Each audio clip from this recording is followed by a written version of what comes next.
Hey there, remoters. Karolina Guilcapi from State Adventures here, and I wanted to give you a brief idea of what my little seed speech will be like. I always write everything down, and then I will have it completely memorized by the time it is my chance to step up on the stage. But I wanted to record this for you. I'm going to read through my notes. Let me know what you think. If you'd like to add anything or make any changes, happy to do so. I'm very excited for the show. Like I said, remote is my favorite event of the year, so I'm excited to come and excited to be a part of it. So here is what I plan to say. Of course, it will flow more naturally when I'm not reading, but let me know your thoughts and let me know how we are on time. So here we go. Thank you so much for letting me be a little seed tonight. It's so on brand for our culinary topic that we will be discussing. When I was 10 years old, my parents won the lottery. It wasn't the check with the many zeros on it, but it was life-changing nonetheless. We won the green card lottery. And from what it feels like, from one day to another, we were dropped from Warsaw, Poland to Brooklyn, New York. And that is where I was raised. Brooklyn was my first sense of culture shock. I lived in a predominantly immigrant neighborhood, and so it was my first experience with different flavors, languages, and where I truly fell in love with people watching, the first seed of anthropology, and the reason I began studying tourism. And when I was ready to graduate college, I became an accidental Ecuador specialist. It happened in a really funny way while I was watching the Miss Universe pageant that year, of all things. That year, the girls were traveling and competing in a little country called Ecuador. They were sailing down the Amazon River, they were climbing volcanoes, walking with giant tortoises, and within 2 hours, I was completely enamored.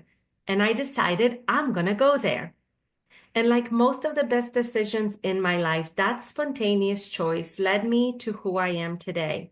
After working with my university to let me finish school in Ecuador, I went off. I too sailed down the Amazon River and got fleas from a monkey. I too climbed volcanoes and took showers with tarantulas. I lived with a wonderful local family, and the father would take me to soccer games and teach me all of those essential Ecuadorian sayings like chucha madre. Now, when I was planning the trip, I happened to meet a man back in New York who happened to be from a little country called Ecuador.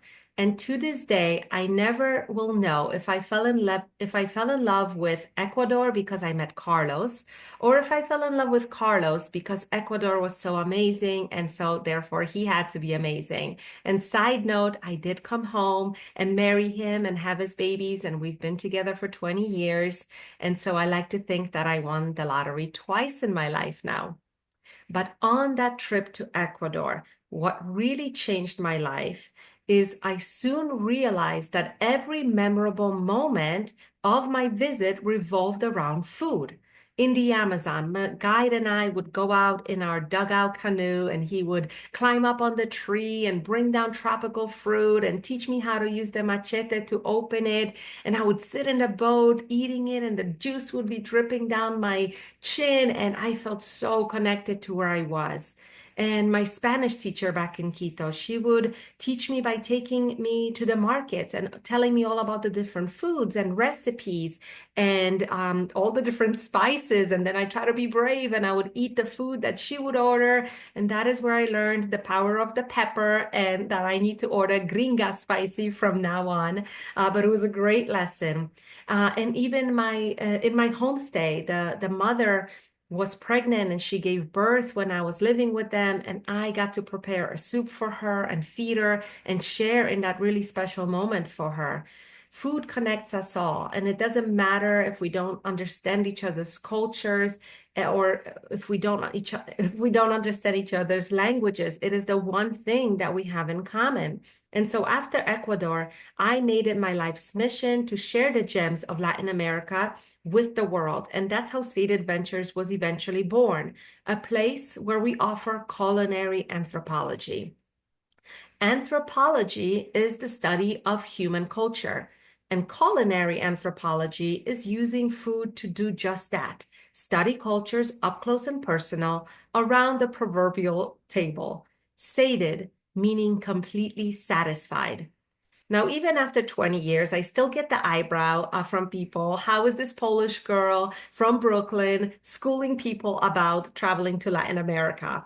Let me first tell you that being from Eastern Europe is not that different than being from Latin America. We have a lot in common.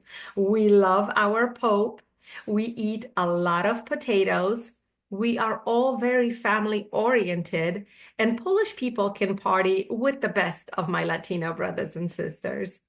And of course, it helps that I am the accidental Ecuador specialist, and it has been my number one sales destination for years. It helps that I've been to Latin America on more than 50 expeditions. It helps that I am the Travel and Leisure magazine's South America expert. And I have stood on many a stage educating people about this region.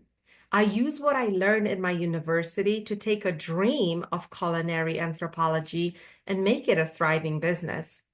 Of course, having an Ecuadorian husband helps solidify my place in South America, and having two Ecuadorian daughters is my personal icebreaker when I travel. I have probably scarred my children more than once on our culinary adventures, especially when we're in the Andes and they see Queen Elizabeth, our pet back home, a guinea pig, now roasting on a spit for lunch. So, how does culinary anthropology fit in with all of our clients here? The idea is to visit highlights like Machu Picchu, but we may have white glove picnics along the way. Right here in Antigua, we fit a wonderful Mayan sugar workshop so clients can get hands-on with ancient recipes, laughing with the abuela in the kitchen, and really making something special. In the Andes, we invite clients to participate in a Pachamanca ceremony. We're helping Guna people in San Blas, Panama, pull lobsters out for dinner from the cages and really participate in the food aspect of their visit. In Peru, we're walking the fields with the potato whisperer. We're sharing mate and stories around a fire in Patagonia with gauchos. We're drinking rainwater on Easter Island with a fellow Brooklynite that happened to go there on a trip, fell in love with a local, and never left. And so many other wonderful experiences. No, the clients do not have to be foodies, but they will connect to the local culture and they will eat well. The World Food Travel Association estimates that 35% of people's travel budget goes to food and beverage. That's huge. Social media platforms like Instagram has transformed the way people share travel experiences, with food being a major focus of their content. Thank you, Gen Z and millennials, for that. Imagine us back in the 80s, coming back from a trip, printing our photos, putting them in an album, gathering our friends and family, and then saying, and this is my lunch, and this is my dinner, and this was my breakfast. It was unheard of taking photos of food. And today, photos of food will drive certain people to visit a specific place and restaurant and country. The food market in tourism is growing 9% each year. Culinary tourism generates revenue for local businesses, especially women-owned businesses. This allows a newfound pride in local communities and a demand for hospitality professionals where they are staying in their communities and not going off to big cities, preserving the culture. We are a part of that. They can now support their families by sharing recipes and kitchens with eager visitors like all of us here. For me, it all started with my love affair with Ecuador and with food and with Carlos. And I hope that the little seeds that I spread tonight help you find your own meaning of getting truly sated. Thank you.